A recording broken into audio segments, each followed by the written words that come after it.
A recent study with AARP stated that 70% of nursing home residents are supported in part by Medicaid. Let's talk about it. Hi everyone, on this beautiful windy day in Maui, Hawaii, my name is Leah Boston. I'm an estate planning attorney here in the state of Maryland and owner of Law Office of Leah Boston, LLC.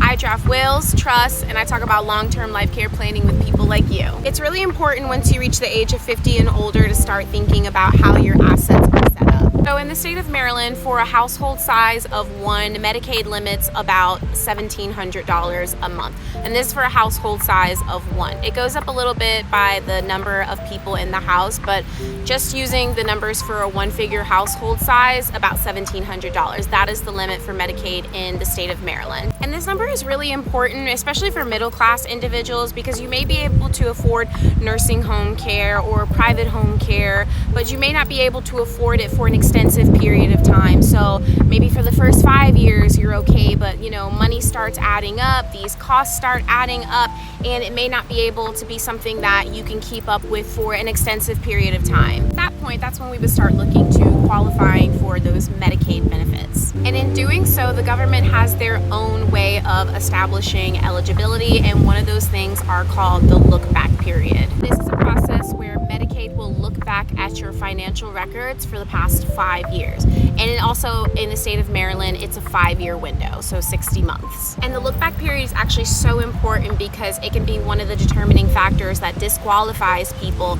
or makes them ineligible for these Medicaid benefits. Certain or simple transfers to family members that may be harmless in nature may end up costing you down the line. That's why it's really important to talk with an estate planning attorney about these sorts of things, especially when we reach these milestones at this certain age, just because we want to make sure that we don't put ourselves at risk of being unable to qualify for these governmental benefits. And this violation during the look back period may actually end up resulting in a penalty period that prolongs your eligibility for Medicaid planning. So that's why a lot of this is very nuanced. So I definitely encourage speaking with an estate planning attorney primarily that talks about these types of things, just so we can be prepared and you can be prepared on your end technically to ensure that you are able to qualify for these benefits down the road, because that's the whole point of estate planning. We don't really know what's going to happen, but it's our job to at least prepare you the best that we can. Particularly, as always, if you're in the state of Maryland, please contact my office at www.leahbostonlaw.com, and I'm happy to help get you started.